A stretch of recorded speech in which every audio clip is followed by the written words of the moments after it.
All right, welcome back. Now let's do an example where we're going to evaluate these functions, right? So we've got our three functions, m of x, n of x, and p of x.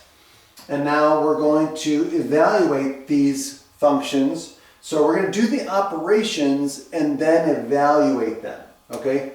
So let's do this. So the first thing is, this is subtraction, right? So we're going to take m of x minus n of x.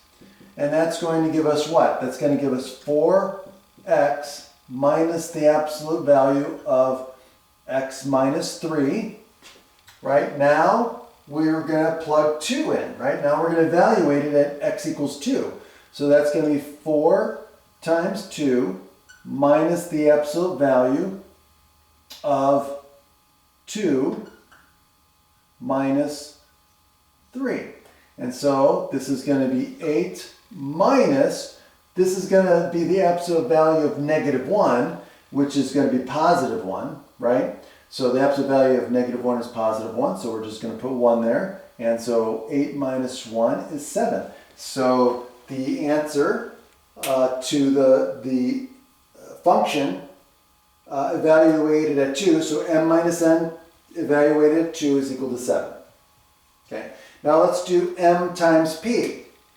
Okay, again, let's use the definition. So this is going to be m of x.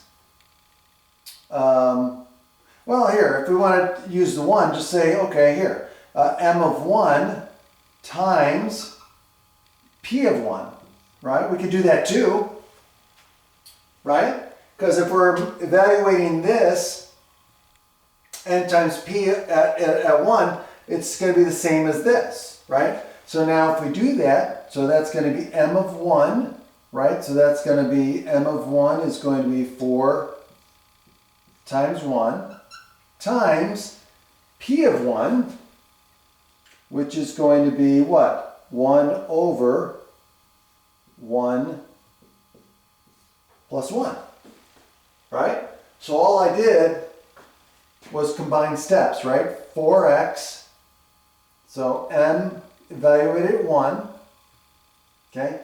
And then p, 1 over x plus 1, which is going to be 1 over 1 plus 1. And so now if I evaluate, this is going to be 4 times what? 1/2, which equals 2. So the answer is 2. And now, for the part C, so I'm going to evaluate this function. So again, by definition, this is just going to be p of 3 divided by n of 3, which is going to be what? This is going to be 1 over 3 plus 1 divided by n of 3, which is the absolute value of 3 minus 3.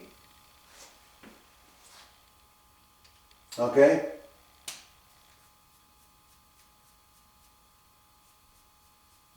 Which gives you 0. So this is undefined, right? Because what do we get? We're going to get 1/4 divided by 0. And so this is undefined.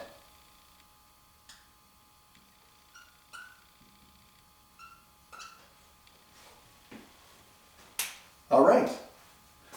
Just I want to make sure I did that right. So p of x is 1 over x squared.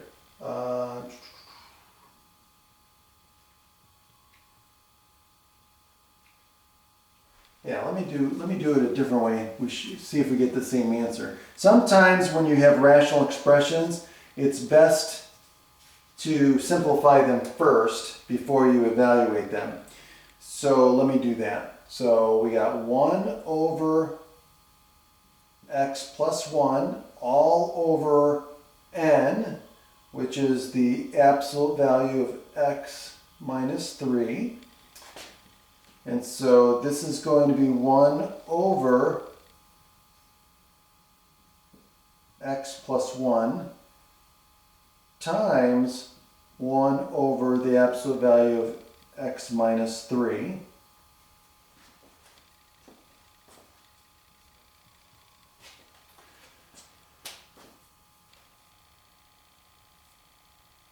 Which still gives you the same thing. We'll still end up with 1 over 0. Okay. So it's still undefined. Okay, have a great day.